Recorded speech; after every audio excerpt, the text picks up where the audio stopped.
Bill Hornbuckle is the CEO of MGM Resorts International and joins me now on stage. Please welcome Bill.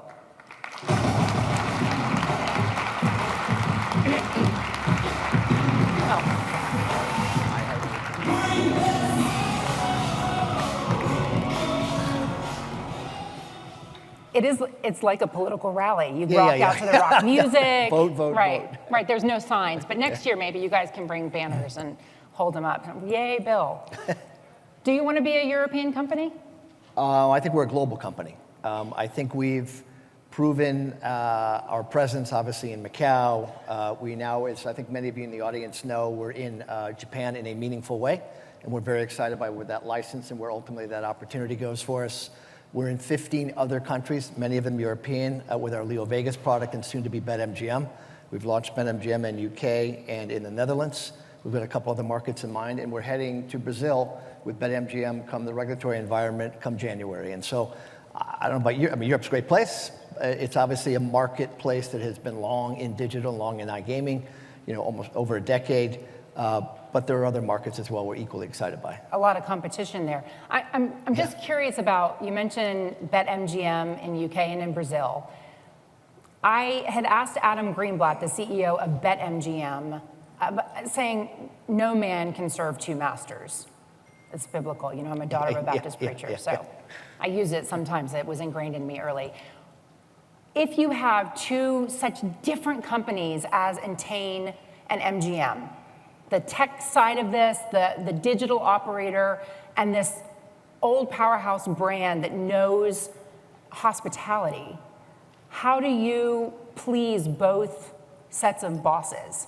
Has there been movement on that front? Does it look different than it did, I don't know, a year ago? Yeah, look, it does. I think when this relationship started, there was a belief, principally from Entain, that their product worked in the world, that it worked particularly in UK and ultimately Europe, and it didn't need to be that modified. I think what we all found out relatively quickly was that baseball and football and all the propositions and all the activity case in America is completely different, and the product needed to marry that. And in the early days, our brand, our database went a long way in carrying the story. When it came down to product, particularly on sports, iGaming, different story. I think we've got great product in iGaming. I think we're killing it in a lot of all 6 markets domestically. All that said, we have come a long way now with product in terms of single account, single wallet, speed, some of the enhancements. Obviously, it's not that difficult. This is not rocket science, but stuff that Peter's doing so effectively. We're all very focused on. And look, there's been a change in mindset. There's a change in management, both in terms of their chair and ultimately with Gavin Isaacs joining the company as CEO September 2nd. And somebody who understands our industry, somebody who understands us and we him now.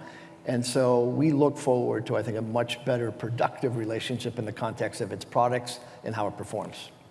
I would say the top 5 companies in this space, in terms of market share, are all talking about the importance of their technology powering the future. That on BetMGM, you move to Angstrom, you have Leo Vegas and Tipico for your own products that are not part of the joint venture. Is there still room for outside vendors to serve your company if you're intent on bringing that in-house and making it the best possible? Look, I would say, go back to Angstrom, by the way. That's Entain's own product that lends most of its activity case to the joint venture in MGM. That aside, obviously, we recently bought Tipico. We bought a company called Push Gaming, which is a provider of games. So we arguably make our own games with the intent of being our own self-serving universe. But when it comes to content, when it comes to promotion, when it comes to many, many other things technically, from the technology side of our business, we need everybody. This is not, but we did want to control the core product offering, time to market, how we thought about it, what might be different given the nature of IR business and ultimately how we want to express that into digital. And so all that being said, we like where we are, we like where we're going. This won't happen overnight. These things are transformational. And ultimately, I like where we've reset the future for BetMGM here and domestically as well. I was talking last night to the head of Interblock about the innovations that are coming to casinos. And he was talking to me about basically like the kind of games you might see in an arcade, the coin pushing games or ball runs, but games that then you could go and bet on. Yeah, skill-based, basically. Is there that kind of innovation that could help you reach guests to your resort who may not be interested in the casino floor? Yeah, well, hopefully they're interested in the casino floor. But the answer is yeah, and I think Bill Miller was talking about the broadening of the audience, the younger demographic of the audience. And by the way, we saw, particularly here in Las Vegas, a lot of that come through the pandemic. As the market began to recover, a lot of millennials showed up, I think, for the first time, and showed up on the gaming floor for the first time, driven by some new, exciting, innovative products. Back to your earlier question, we have now partnered with Playtech. And so if you go to the MGM Grand today, you will see a black box in the middle of the back-end casino by the showroom. That black box is coming down January 1st. It's a glass box, and inside it, we're going to do live dealer, and we're going to do a Family Feud, our first attempt at gamifying a game that will then be broadcast digitally to our Leo Vegas products and ultimately on a B2B market to others. Today, at Bellagio and at MGM, there are 4 simple roulette games being televised direct for live gaming, and those are already going out to UK markets and others. And literally in about a month and a half, the other day we carried over $1 million in handle in one game at Bellagio. And so there's a market for it, there's brand affinity, there's a trust, there's all those things that go into that dynamic, and we're executing that one, as to your earlier comment, with a partner. So for the industry, we're not partner agnostic. To the contrary, we're open to. Give me your sense of the economy, because if your business is reliant on discretionary income, are people still spending? And then what does that do to your own plans for investment that might affect other vendors in the audience? Well, digitally, look, we're still in a double-digit growth mode, no matter where you look, basically, particularly domestically, no matter what state, in some way, shape, or form, somebody, whether it's us or FanDuel or DraftKings or another competitor, are performing with double-digit growth. And so it's there. I was marveling at New Jersey. New Jersey's been in the iGaming business for, 15 years, something like that. It's still growing double-digit. And so there's still a market, there's still an appeal. We're reaching a different audience, we're reaching a broader audience, particularly as you get into the sports products that go in-game. While they're complicated, to your earlier conversation, if you know what you are doing, it keeps it exciting till the very last moment, because it's not about the score, it's potentially about the next activity case play, or what the play is. But that was kind of my point. Do you really need new customers, or do you just need the customers who already know and love your product? Both. And so there are core gamers, there always has been. We have this rule here in Las Vegas and probably every place we've ever operated, that 1% to 2% of our customers are literally 50% of our gaming revenue. That replicates itself, maybe not to that degree, but that replicates itself online. Where the audience is, because we've ultimately or hopefully captured many of those customers already, because they're core to products, they've been gamers in a different format potentially. It's the broader appeal to the broader market. So when you talk about parlays, and you talk about the excitement of winning the lottery ticket, because it's a parlay, all that goes hand in hand with market extension and market expansion. And so we're excited by where it's going, and we ultimately think it'll go. We're going to, I mentioned earlier, we're going to launch in Brazil. That could be a $5 to $8 billion market opportunity for a lot of competition. There will be a lot of competition. Probably time to tell who comes up with the $5 million licensing fee, but there'll be 30 to 50 operatives. We've partnered with a group called Globo, which is a massive media company, and we're excited by what ultimately we're going to launch with. And so, but it is about growth, and for us, if I think about the company and the scale, we're the only integrated resort operator at scale who's in brick and mortar and digital on a global basis. And so I think it's a very unique distinction and placement. It's not easy. It will take time, sometimes longer than others. Japan being the most outward thing. Digital gaming, domestically, I think the most reachable thing and the sooner to turn the lever. We've basically, with BetMGM, made our bet. We've put a great deal of cash into that business, and now it's time to turn up the lever and begin to flow some cash. We were talking on CNBC before we came on stage about sports driving Las Vegas. Well, I guess we should grapple with F1 first, because you said on the earnings call that F1... This will never go away from me. You have an opportunity to revise or clarify, or... Is F1 softer than it was last year? Well, it's softer in the early stage of the booking cycle. What we've seen come through in terms of gaming and gaming revenue as it relates to last year's event and this year's event, it's on par. It may actually exceed. Last year, though, the moment it was announced, our rooms just got gobbled up quickly, and so our rates remained high. This year, it's more of an inverted hockey puck stick, where we're filling rooms later in the cycle. But I think the town has learned a great deal. There's less disruption. There's less noise out there in the media about disruption. We have a football game at the south end of the Strip. Downtown's doing a bunch of things to activate. And so it's a whole different feel going into it. And remember and remind everybody, it was literally the second worst weekend of the year that we've now dumped a major international event onto. And so it's all accretive, it's all good. As compared to last year, the booking cycle is different, however. Now you have the benefit of Raiders games, hockey games, soon to be baseball games. I know that there's a lot of anticipation about when an NBA franchise comes here. I'm curious whether the integrated sports, gaming, entertainment model, is that something that you can transfer to, say, regional casinos? Does that translate internationally? It could translate internationally, but let's go back to what's happening here first and foremost. When the A's Stadium ultimately opens, within a mile, I call it the golden triangle of sports, we're going to have a stadium, 2 stadiums, and an arena with all the teams that you mentioned in your opening comments. It's 1 million+ tickets. Recently went to a Browns game here. Literally over 50% of the crowd was in orange and white. And so the visitation of what these events bring to town, Vegas is such a unique place in that instead of a 3-hour game, it's a 3-day experience. And people come in droves. We'll get 6,000, 8,000 people show up for a Canadian hockey game on a Tuesday night because they can't get a ticket in Edmonton, so they come down. It's almost the same price by the time they factor it all in. And so it's just a great experience. And so we're going to be in the epicenter of that. And it's meaningful. And go back to the demographic of 50 to 42. One of the things bringing down the age demographic here in visitation is sports. Sports is universal to gender, universal to experience. People love it and more than ever, thankfully, are motivated by it. And so we're excited to be in the middle of it all. In Macau, Golden Week has just ended. And there was news on the China stimulus that just did not satisfy those who wanted more level of detail. So your stock is down today, Wynn stock is down, Melco, Las Vegas Sands, and then the stocks that are traded in Hong Kong are down like 11, 12% this morning. Talk to me a little bit about the rebound in Macau, where it stands and where it's going. So, look, Macau, as you know, was basically closed for 3 years during the pandemic. When it began to relieve and come out of it, particularly MGM did exceptionally well. We were averaging the first part of this year 120% of visitation, and GGR as compared to the market was at about 80.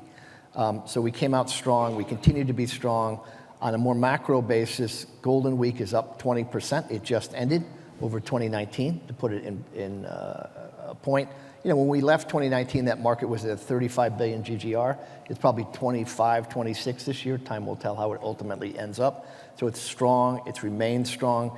And remind everybody that the penetration into Macau for visitation, it's about 20 to 25 million visitors. But really what it is the same people coming 3 or 4 times generally. And so are they immune to the broader concerns for Chinese consumers? They're not immune to it because they own businesses and therefore it impacts their business. But the customer base that comes, it's a premium mass customer who's principally there to game. And so it's a different audience. And with that penetration being so low, well, yes, there's a factor, and it does translate. The initial visitation has proven so far that it hasn't mattered. Now, there's a longer tail on all of this stuff. In the political cycle that we're in, China's coming up in conversations. The question about how onerous tariffs might be, how much of a chill does that put on U.S.-China relations? Is that a concern for you? I'd be foolish to say no. To date, that has not been any impact to Macau. Macau's been around since, in terms of real growth, 2004. So it's not a concern in that context. Look, there are 3 key things we all worry about. We worry about, global economic and geopolitical issues, which you could argue today are less stable. But the other 2 things, interest rates and the general economy, CPI, are going in the right direction. And so we feel generally good about that. I think it'll reflect itself in the market. Each market is unique. China is unique. Obviously, ultimately, when we get up and operating in Japan, that will be unique.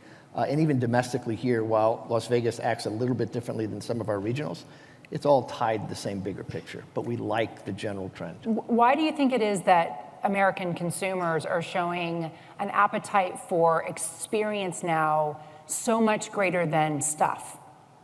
Well, I mean, I think we all know this, and I think Bill mentioned to it or alluded to it. Millennials are experience-based versus. I'm an old guy. I like stuff. I like cars. I like watch. I like my stuff. My daughter likes her experiences. They travel. They do things that I would never have contemplated spending that much money on at that age or that much of our net worth. And Vegas has been the ultimate melting pot. And by the way, Vegas is still not deemed as a vacation. It's more deemed as an escape. And that's a great word for us in terms of a destination. People come for 3 days. They get to use the excuse, I'm coming for a football game now or a hockey game.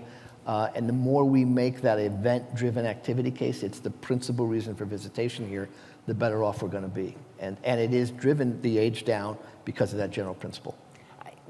Back to my question about whether any of that is translatable or transferable to other destinations. I was at the opening of Springfield, Massachusetts.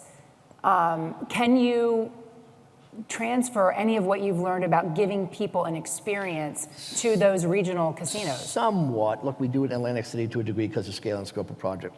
We do it in National Harbor for the same reason. We have a 3,000-seat theater there that enables us to bring Bruno Mars in every once in a while, that kind of thing. Probably more internationally. We're driving, there's a whole push by the government in Macau to drive non-gaming related play in the context of visitation. So we just opened a museum. We spent $40 million on a world-class museum. The first exhibit's Chinese antiquities, and we're going to go on and on with the storyline there. We're going to launch a full production show by end of year there. And so each market has its own nuance. The design and development in Japan is slated with that in mind. Boxing, mixed martial arts, large-scale showroom, a large-scale room to do the Lady Gagas of the world and the resident shows. We're going to bring our version of Las Vegas to a very unique culture and ultimately translate it. It's been a year since the cyber intrusion that just crippled the operations here. What have you learned? How has the recovery been? What are your insurance premiums like now? I won't comment on the last one. They're higher. That might not shock you. Look, and frankly, all of our carriers lined up, and they have been good partners with us, and so we're actually getting recoup on some of those losses. That being said, originally it was just a people hack. It wasn't a system hack, and so making sure we have the right safeguards in play is essential. But we're in the stage of re-architecting our environment, just so if someone ever gets in again, because you can never say never, it's limited to certain parts. And so we've learned a lot in terms of frontline defense. We worked intimately with by the way, we caught 2 of these bastards with the FBI because we weren't going to cave to giving money. And we worked with them intimately. We let them into our environment and showed them what happened. And in turn, they were able to track these guys down. And so, And was one a teenager? 17-year-old. Crazy.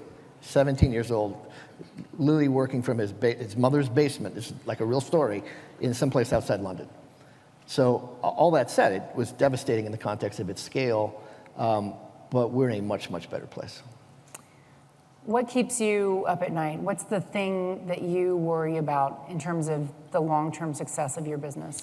Long term, I think we're in great shape. If you think about where we're heading, New York's around the corner, Japan is under construction and going, and so that's going to be a bright future. We've made our bed and made our investments by and large in our digital business, and so now it's time to turn the corner and start making some money on that. Or the way that would go is now you lie in it. Yeah, now we made our bed, now we lie. And so I like our long-term future. Look, I think, and the question infamously about Las Vegas, has it reached its peak? I've been hearing that literally since the 1980s. First it was riverboats, then it was tribal, and on and on and on. Las Vegas continues, and yes, some years are better than others, but it continues to grow, and I think we'll continue to demonstrate to give people great reasons to come here. Look, things you can't control keep me up. Anything geopolitical tied to China with Macau is okay, interesting, and you have to be very focused on. State by state, there are different issues where, when a state gets in economic trouble, the first industry they always turn to is ours for tax. We got a couple states that's happening. It's happening in our digital world more than even our brick and mortar world, where maybe we didn't charge enough out of the box. Well, You can't change the game midstream. We've made our investments, we've made our bed. You need to lie in it, I need to lie in mine, and continue to do business collectively as a partnership. Are you going to the implosion tonight? You going to go to a watch party? I am not. I have to get on a plane in a couple moments and go to Washington, D.C. Maybe you could watch it. You could watch it on CNBC. We're going to have it live. That's all right. I saw the dunes. I was there for the dunes. That's yeah, or no, it's going to be great. Yeah. You're great. I appreciate your candor.